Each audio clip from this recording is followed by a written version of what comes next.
Are you like us? Tired of all the politically correct horseshit on podcasts and in the media? Need a podcast that's funny, smart, and gassy? It's not politically correct. It's just correct. This is the Carolina Underground. Throw that middle finger in the air. Raise them up. Because it's time to get loud, proud, and in your face. Generation X. Generation X. The best generation of all time meets the grit of the South. It's about everything and nothing at all. From current events to woolly boogers to movies to politics. Loud, brash, funny, and never, and I do mean never, predictable. The Carolina Underground with Mark and Mike. Roll up, roll up, roll up. It's the Carolina Underground, and I'm back again with my partner in high crimes and misdemeanors, Shirley from Sparkle Bay. Okay, so bye. I just don't even know what to say after all of that. Roll up. Are you like a Tide fan now or something? No, I've been watching British sitcoms. Oh, that's what they say, and that's what the Hackney is it Hackney Cockney people say in all the British shows when they're trying to sell something in the open air market. Roll up, roll up, roll up. All right. And wait a minute. It just hit me what you said about Tide. Yeah. I mean, that's blasphemy. You know that. I understand. That's why I couldn't figure out what in the world all of this roll up nonsense was. My goodness. I didn't say roll on. I know. All right. No worries. I just figured you was happy since you had an operation, since you're Shirley now. Oh, don't. All right. Woo! Fair enough. You are. I got my Ric Flair. Woo! Yeah. You must have some special coffee going or something. I do, and it is not triple pecker goat coffee tonight. Well, you had said that you had migrated away from that, so. I have. I am now, and we're not being sponsored by this company, but I use the product and I like it. Black Rifle Company, Blackbeard's Delight, wonderful coffee. Mm-hmm. A little pricey, but it's pretty good, and it's owned by a veteran that believes in shooting pew-pews and stuff, so that's even better. Well, there you go. Outstanding. So, pretty cool. I like the Black Rifle. Most of the Black Rifle stuff that I've tried has been really good, but I'm finding a lot of these things out there that they're like flavoring with artificial flavors and stuff. Yeah. So, well, the Blackbeard's Delight is a dark roast, and it's just a really dark roast, and it gives you the undertones of dark chocolate and whatnot. But Black Rifle Coffee Company really kind of got my vote when I was scrolling through their website, because I like buying coffee mugs and stuff like that. Yeah. And I saw a coffee mug with the Tacticock on it. Gotcha. Which is it's not being dirty. It's a rooster in tactical gear. Yeah. Just made me giggle like a little schoolgirl. Well, there you go. So reminiscent of such things as the urban assault vehicle, right? That's right. Really? Which is parked out in the back cave now. Right. I got rid of the little Italian job and got me this big thing. Looks like a dad-blame battleship. Gotcha. Same color and everything. Mm-hmm. About as big as parking one, but a tree about fell on it the other day. Well, that's not good. It's not good at all. That tends to be very detrimental for whatever the tree lands on. Well, it's insured. I'll get a red one if it happens. There you go. Then it won't be painted like a battleship. There you go. Well, you want to jump right in? Well, yeah, absolutely. We had actually, due to the fact that sanity has returned to politics, and it's now possible to differentiate between the Babylon Bee posts and the news media posts. Yep. We can actually. I don't know about you. I'm just sitting here waiting on my Doge check, baby. I'm telling you what, I'm just, I just want to see some of the people that have perpetrated this nonsense and ripped off the American people for so many years. I want to see some of them go to jail. I want to see them Well, have to pay reparations for all the damage they've done to Cam, the country. I just got one thing to say. Can we wait to put them in jail and put them on trial till after the end of next month? Oh, absolutely. I'm Well, I perfectly say I fine got with that. called for jury duty, and I Hmm. don't want to have to sit on the jury. I want them to tell me they don't need me. So let's just wait and get them like in April. Well, So, I could just about guarantee you wouldn't be seated on a jury of any of them as a peer. That their oh, that's right, attorneys because would I'm be, a decent human being. yeah, they'd take one or two questions to you, and next Well, we got to. that kind of reminds me. I was reading this something, and I know we said we weren't going to talk about politics, but I'm going to throw this in there, and then we'll jump back into the other topics we got lined up for tonight. But Oh, absolutely. I got thinking, like the Wizard of Oz is like 86 years old, right, Good or older. gracious. Can Yep. you believe that? And I'm stunned. Dorothy, bless her heart, she's been clicking them red shoes just trying to get her ass back home. Hmm. But nowadays, when she sees a man with no brain, a man without a heart, and a man with no courage, she ain't in Oz. She's in D.C. Yep. No doubt. No doubt. No doubt. So, yep. Well, so one of the things that we had talked about was simulation theory.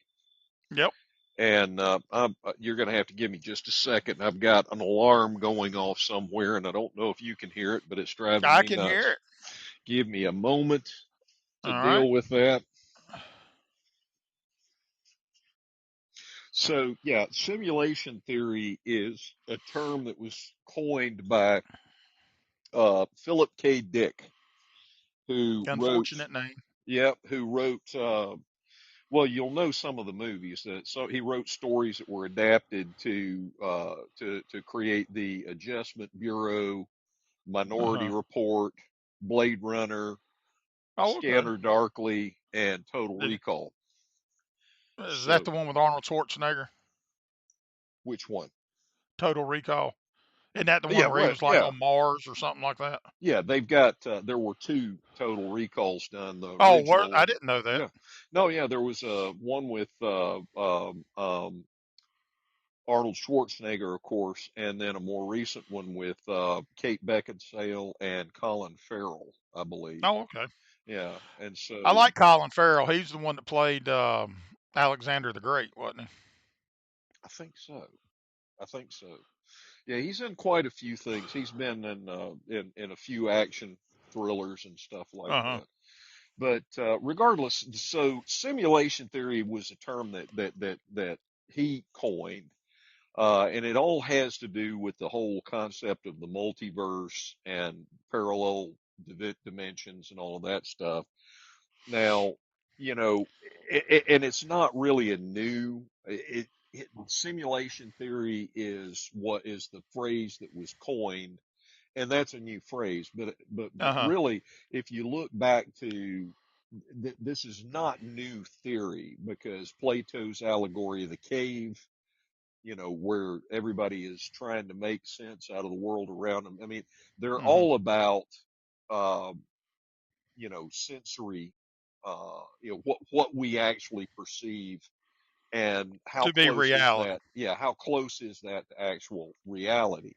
And then, of Hmm. course, Descartes had the thought experiments about, how can you prove that you're not just a brain in a jar somewhere in somebody's office that they're, feeding you stimulation to cause different things to happen. But, the Matrix movies came out, Hmm. and there's been, and they've done some mathematics on it, and the math does tend to support that we're in a simulation. Now, the downside, now, and there's all kinds of different ways that we can splinter off on this, but the downside of Hmm. it is that's a slippery slope towards what is it? It's called solipsism, Okay. where you question whether or not what you're seeing is real or Real. not. Right. And of course, if you delve into it too deeply, then you've got the possibility of having a psychotic break. Of course, Hey, people with that's schizophrenia, okay. We're already there. yeah, people with schizophrenia, and things of that nature, they kind of have this going on. So it's a dangerous thing. But I was watching this movie that was on Amazon Prime. It's called The Glitch in the Matrix, Okay. and it was several of these people that have, in my opinion, gone too far into solipsism, and one of them actually had a legit psychotic break and Hmm. shot his parents, believing that he Oh Lord. was Keanu Reeves or Neo rather from The Hmm. Matrix, and they tried to give him the variation on the insanity defense, whereby he was not he didn't believe that he was in reality. And of course that also opens up all the nonsense from the pronoun people, that people can change their gender just by wishing it to be so. So, regardless, as a disclaimer, if we live in a simulation of some sort, Hmm. we don't have the source code to be able to make those changes. Okay. We don't know how to write the code. Right. So we're in the code. We don't know how to Well, modify and that. I mean, if you think about it, let's let's think about modern day Christian theology teaching. Right. Correct. Hmm. Yeah. The forethought that God already knows what's going to happen to us before it ever happens. Right. Would And that not even lend to the thought that we are in? He already knows what's going to happen. So what we see day to day is a simulation through into what he wants to come to fruition. well, see, for us, it's not a simulation. Okay. For Right. us, it's not a simulation. So by the example I would give is if we are player Playing the characters Sims or in The something. Sims, exactly. That's exactly where I was going. It's the difference between God being the programmer that created the game and the Hmm. world that we're in, and us being in that world. Now, of course, the thing that comes to my mind is, are there non-player characters in here? Are there NPCs? And how would we know if we were an NPC or not? You know, so I don't know. Well, if we are in a simulation, Yes, sir. I'm glad they wrote in zebra cake rolls. There are quite a few things I'm glad that they wrote in to the sim. Yeah, I Myself, mean, I have because to admit. if it was a simulation and I didn't have at least a zebra cake rolls or a bottle of Paul Roger or a good cup of coffee, Hmm. I don't think I'd want to be in the sim no more. Well, no, I understand. If I couldn't have coffee, I don't know what I'd do. But again, the good news for the flat earthers is, hey, maybe their code was written because I mean, some of these people do experiments, and based on the experiments, they Well, come back and one tell you thing they're I can they're say accurate. about the flat earthers though is well, I get a differing tale depending on which ones I talk to. I'm rather Hmm. close to a flat earther. Yes. And one minute the heavens are a painted glass dome and there's nothing up there. Hmm. And the next minute they're actually there, but we just can't get to them. And you and I have both talked on this show about was the moon landing hoaxed Hmm. and stuff like that. Hmm. Considering we haven't been back to the moon since the '60s, and we did it with the technology of a scientific calculator. Hmm. But there has been definitive proof that I would say and classify as proof of the moon landings, as there has been pictures sent back from a satellite. I think it's a French satellite that was doing high res images of the moon Hmm. for some reason. I think they're trying to figure out if they can mine it or whatever. But it actually has pictures of the leftover debris and devices from the lunar landings still on the surface of the moon. Well, see, and that's what I think happened. I think the moon people threw us out for leaving all that litter up there. They probably did. I mean, I hadn't seen the commercial with the moon man crying over all the garbage that we left up there. But Well, that's just. Hmm. I'm sorry, Hmm. I shouldn't have gone down that particular route. But Well, I mean, it fits, but it's more like getting sucked down the wormhole of Greta Thunberg. Same oh difference. Lord, yeah. Well, so and of course that's another one of the things that's recently started popping up is they've done, when they did the ice cores in Hmm. the Arctic and the Antarctic, that we're actually the temperature is not, the planet's not getting warmer. The temperature is actually plummeting right now, from what Well, I I was gonna say understand. it's been pretty cold here lately.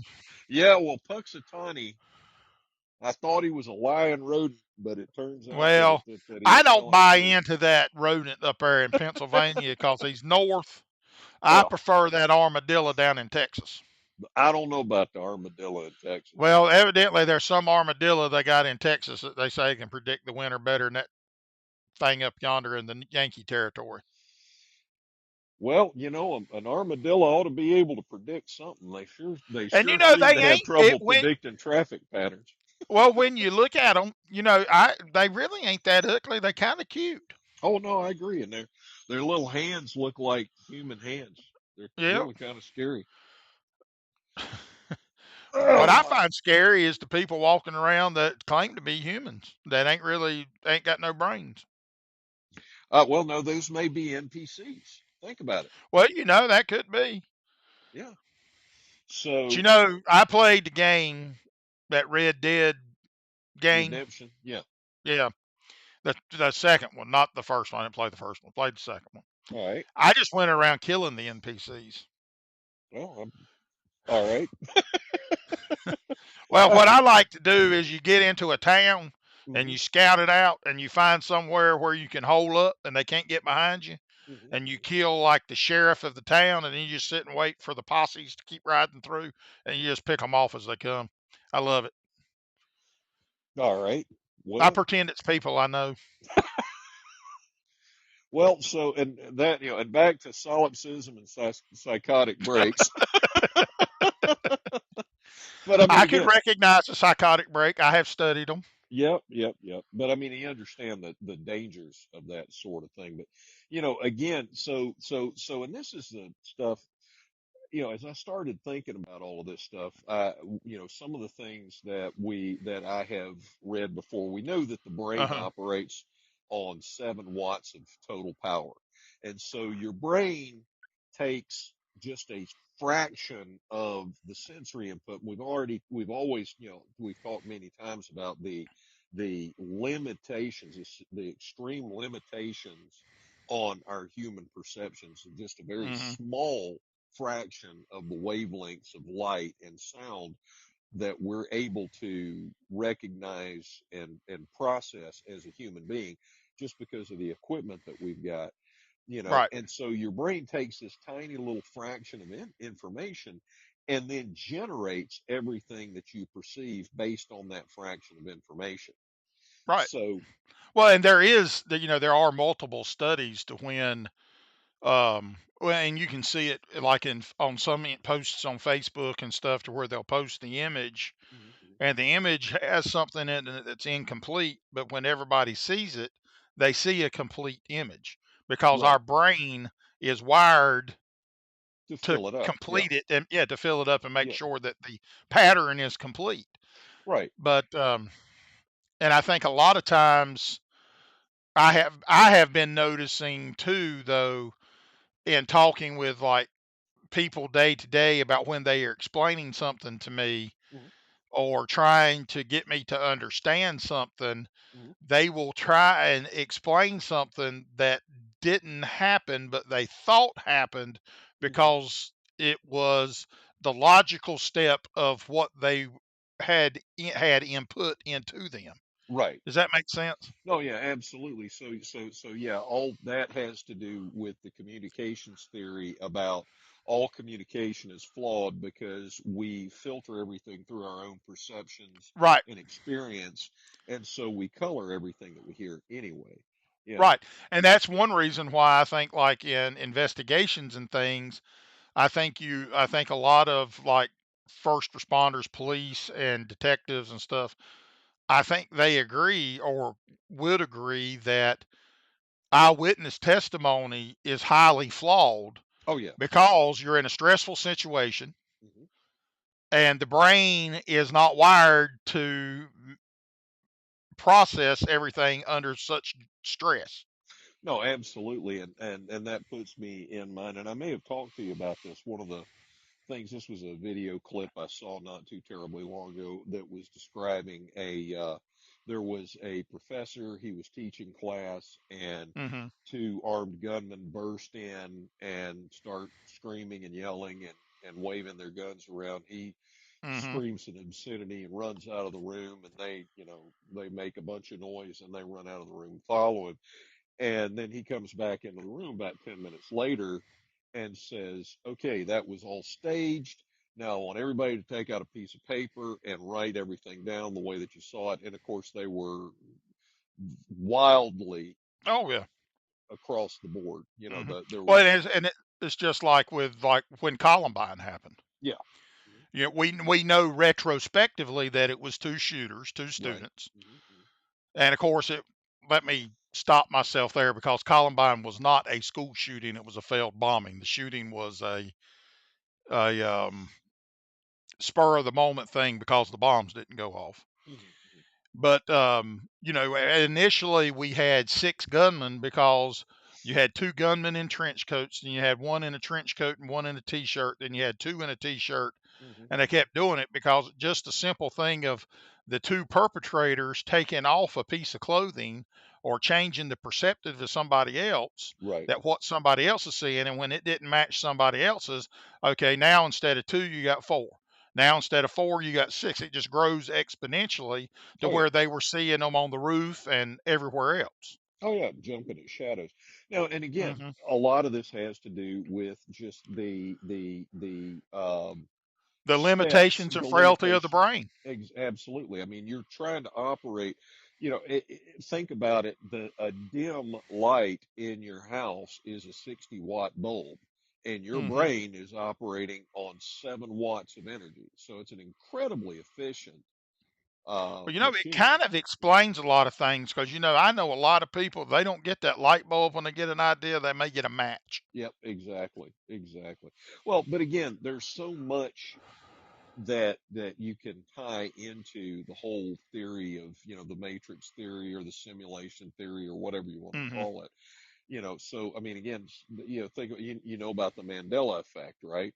Right, right, yes. And I am one of those people. I very clearly remember, and I was a kid when this was going on, so I wasn't paying that much attention. But I remember Mandela dying in prison, and then all of a sudden he's out and around, and Hmm. it blew my mind. And again, another one, I very Ed clearly McMahon, remember the Berenstain Bears. What about Ed McMahon? about Ed McMahon being with Publishers Clearinghouse. He was. He wasn't. Publishers Clearinghouse has even said Ed McMahon was not in any of their stuff. Yeah. Okay. That. Again. So, all right. But It. I swore he Mhm, was Ed McMahon was in Publishers Clearinghouse too. mm. Yeah, and then there's some movie that Sinbad supposedly was a genie, and I can remember clips of the movie. So again, and this is some how do you explain this? Is it a form of mass psychosis, or is it? I mean, how do you explain the Mandela effect? Because there are Well, so it's many it's people. kind of difficult because the interesting thing about the Mandela effect, and it kind of goes hand in hand with deja vu. Yeah, absolutely. the concept of deja vu, and it's like almost like, the my the it's hard to do. I mean, it's really hard to explain how limited our perceptions really are. Oh yeah, absolutely. But I And mean, then go ahead. when we feel like something has happened before, it. I don't, I'm not. I am not a spiritualist or new ager by any means. Mm. But is it possible that we have been here? We are children of the stars, and we've been here multiple times. And so when we get into something similar, it feels like we've been there, or have we dreamed it? Because I've had dreams before to where I will wake up and go about my business, and then 3 or 4 days later I will swear up and down it happened. Mm. But then if I think about it, it was actually in a dream. Yeah, I had a girlfriend that got mad at me and stayed mad at me for a solid week because she dreamt that I cheated on her. Oh Lord. Yeah. That So sounds like you though. no, I don't do that personally. It's not I don't get that many opportunities to be honest with you, but the but the yeah, that was a kind of an interesting thing. Uh-huh. I've never quite I've heard other people that have run into this where a woman gets mad at them about something that they dreamed, but I lived it, Hmm. so it does happen. But so I, if you I've think lived it about too. My wife one morning woke up threatening to shoot me and everything else, and come to find out she dreamed that I had gone and picked up some other woman and drove by her laughing.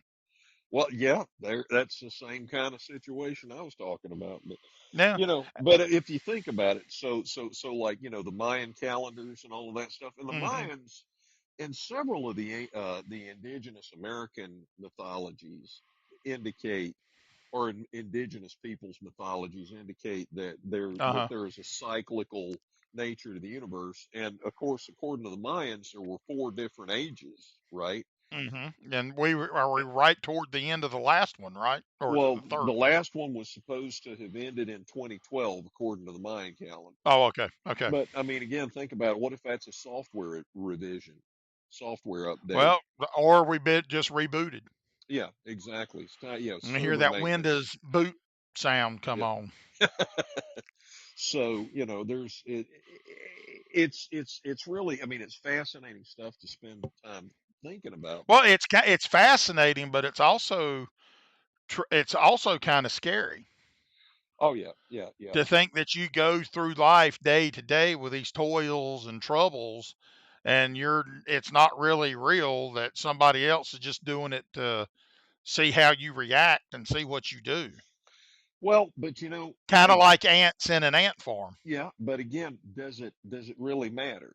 And one of the things to me, and I realize that there's cognitive bias and things of that nature that affect this, but if you look at the possibilities and probabilities and the things that happen, I mean, there is so much that happens in everybody. I mean, think about how many times you have done something that really should have taken you out, that really should have Hmm. gotten you killed, and you came through it. And the now again, not everybody does on every Right. time, but the frequency with which you have these miraculous outcomes that are positive for you, again, and I'm sure that there's fundamentalist Christians out there that would scream blasphemy and stuff like that. But Hmm. you know all the good book tells us is that God said, "Let there be light." We don't know what God uses to for a programming language, but we know that He spoke things into being. Okay, Right. now so the mechanics of how we perceive all of this, to me, is kind of immaterial at the end of the day. It's not going to change anything. We're still going to be here. But Hmm. it is so completely and blatantly and painfully obvious to me that there is a higher order intelligence at work and in control of the universe, and I refer to that particular intelligence as God, Right. and As do I. Hmm. specifically Jesus, the Holy Spirit, the Father, the Son, Hmm. and the Holy Spirit, and so the mechanics behind it, the underlying mechanics, I can't change them. I doubt I can learn to write that language. So it's just Just kind of roll with it. yeah, it's intriguing. I'm a leaf on a mighty river. Right. Exactly. It's We're at intriguing. the mercy of somebody else. Yeah, absolutely, absolutely. So I mean, that's really about that's really about all I had. The Okay. whole Mandela I mean, effect thing I all of think that is is really fascinating. interesting. I mean, it really is interesting, particularly when you get and you start really considering, like you said, how many near misses there are, not just in like individual lives, but like the Cuban Missile Crisis, Right. near Hmm. misses. But and then you think, well, if it's a simulation, why would two planes flying together and hitting each other, would that be a glitch?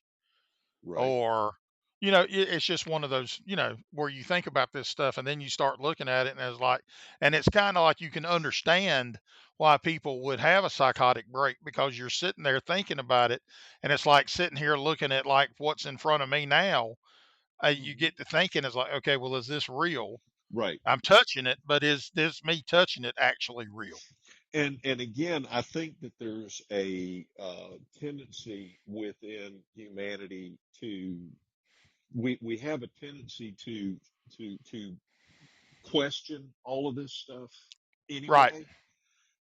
And I think it's a lot of that has to do with the way that our brains develop for as Hmm. children and everything. So we have this underlying unease about whether or not we're, I think a large portion of humanity, I can't say everyone, has this question in their mind at all times, Hmm. exactly how much of this stuff is under my control and how much is not. And there's a whole lot more that's not in our control than is.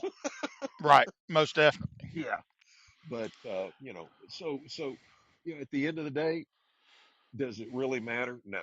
The only time that it really matters is if you spend so much time staring into that particular abyss that you have a psychotic break and go out Hmm. and kill a bunch of innocent people or Right. something like that. And some people So, do. yeah, they absolutely do. That's Speaking no of doubt. killing people, Uh-oh. that was a good segue. Thank you. Uh, I'll let you know whether or not I'm happy about it in a minute. Go ahead. well, okay. Well, historian Russell Edwards, Uh-huh. I believe he's in the UK, has come out and has completed DNA testing on a shawl of a victim of Jack the Ripper. Okay. And he is claiming now that he has definitive proof and has identified the who Jack the Ripper was. Okay. And from what he's doing is Edwards, evidently he bought this shawl back in like 2007. Yeah, I've heard about that. And Go ahead. well, he's matched the DNA from the shawl to a female descendant of one of the Ripper's victims, and it matches. And then he found the other blood on it and matched it to another descendant. Come to find out, this person was actually a suspect in the original investigations of Jack the Ripper. Hmm. And unfortunately, you're not going to get to see him on trial or anything because he died in 1919. Hmm. But his name is Aaron Kosminski. He was a Polish immigrant into the UK who was a barber in London in the Whitechapel district in 1881. Hmm. And the original Ripper murders that took place between 88 and 91, he was a suspect, Hmm. but he actually died in a mental institution in 1919. And the reports from the time indicate that he had paranoid schizophrenia. Well, and so again, and when people hear he was a barber, okay, they think like the barbers are today, which of course are just cutting hair. Now, so the reason that the barber pole is striped red and white was that barbers performed dentistry and minor surgery and a lot of health care. They didn't just cut your hair.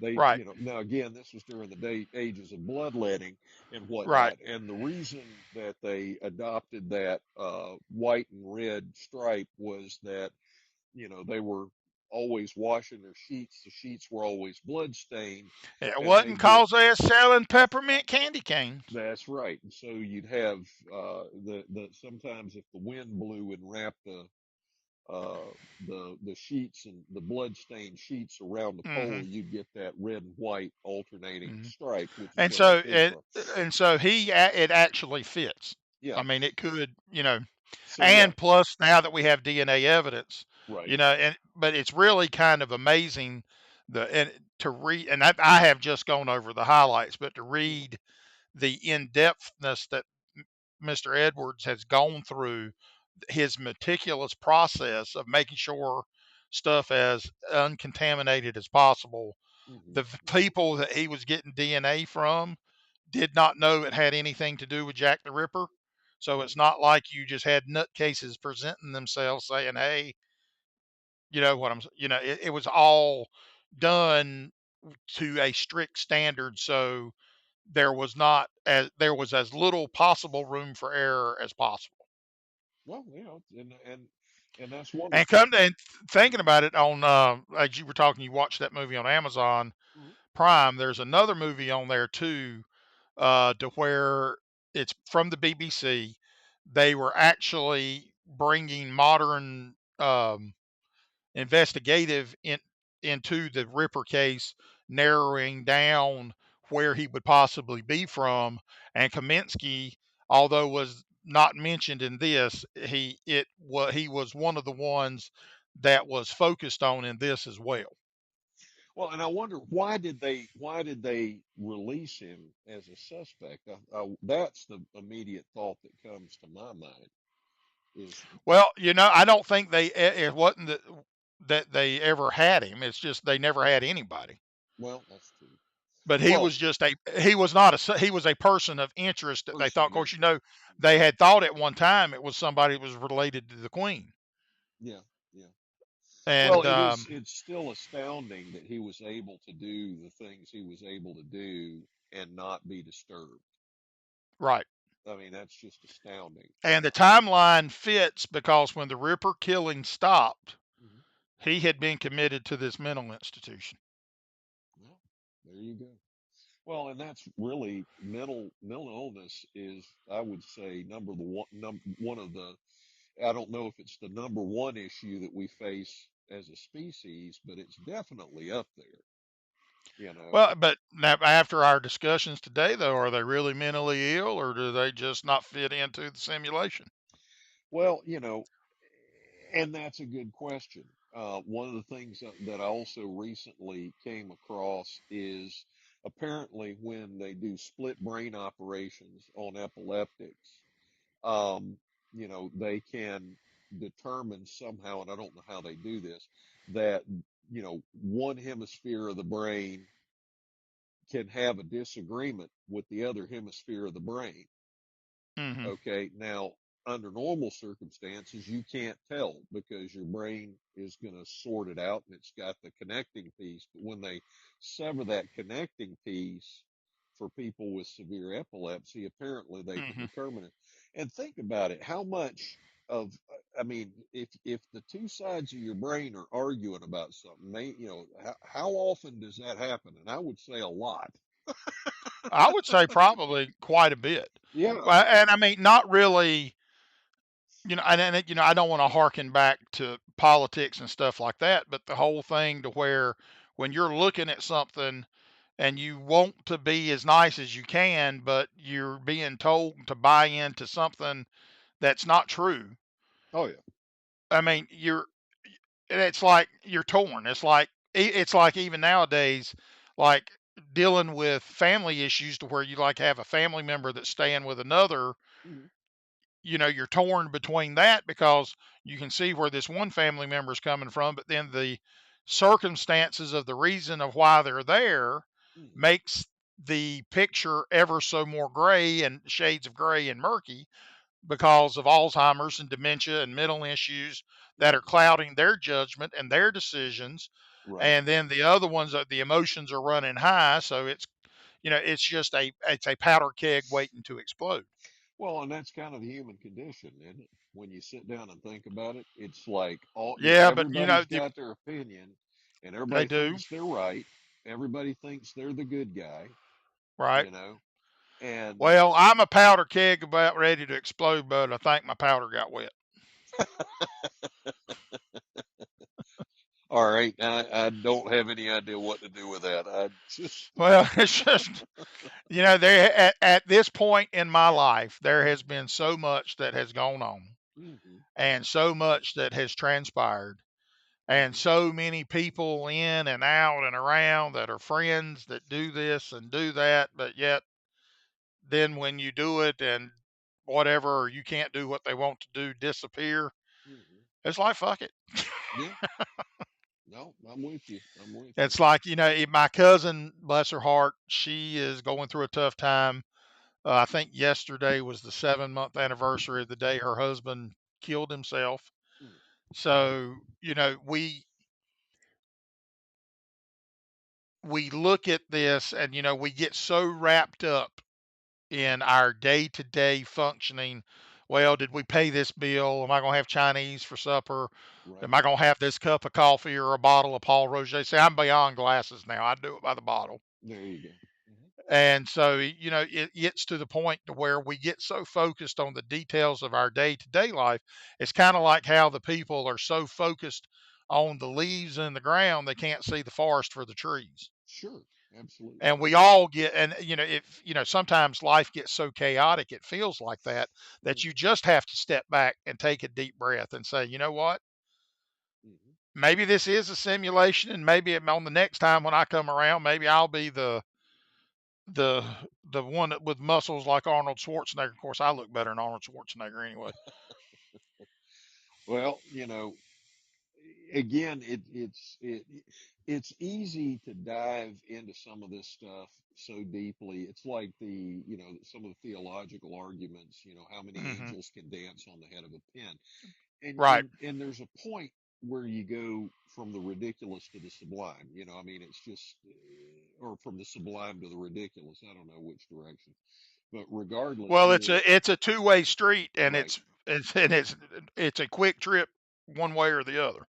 Yeah, you can very easily get to a point where you're just, you're wasting time and effort. Now, and again, it's to me, it's more important that we learn how to more effectively engage with our environment, because I think that's Hmm. the thing I think that's part of what we're here to do. I mean, if it's a game, we need to figure out, what the rules are and how to play the game as effectively as we can, Well, though, but here's the thing, though: if it's a simulation and it's a game, Mhm. we're not in control of the game, so we're not going to be able to figure out and Right. play the game. And the rules can change in an instant. Right. Right. Absolutely. Yeah. But, yeah, so I guess this is, That's a good place to a stop. good place to stop, and we're not going to That's stop right, it. because it's time for some Paul Roger, baby. All right. While you go figure out if your name's Mark or Shirley. I know what I know what my I know what my position on that particular question is. Mine is, you know what? I got my pronouns, Yeah. and they're easy. Fat drunk. Well, there you go. I I just used the ones that I was taught in third grade English. You So paid attention back then. I didn't pay attention. no, I just don't want to retool. It's not so much that I paid attention. I just kind of got used to those pronouns and There you go. want to stick Well, with them. shall I say the magic words? Roger that, my friend. Well, that's been the Carolina Underground, from the snout to the curly tail and everything in between. It may just have been a figment of your imagination, or it may not have. But you can come back next week and we'll piss you off again. And we gone. Y'all have a good evening. All right, you crazy bunch of motherfuckers. Wait, can we say mother? Anyway, you've been listening to the Carolina Underground. It isn't politically correct, it's just correct. Our motto is, if you can't go balls deep, don't go at all. Actually, that's not our motto, and I'm sorry, I don't even know what that meant. All right, we gotta go. We hope you enjoyed the show. And if you didn't, we hope it really pissed you off. Follow us on Twitter at Carolina UNDGRND Underground, get it? Or drop us an email at Carolina UNDGRND, get it? At northstate.net. We want to hear from you. Y'all be cool. See you next time on Carolina Underground.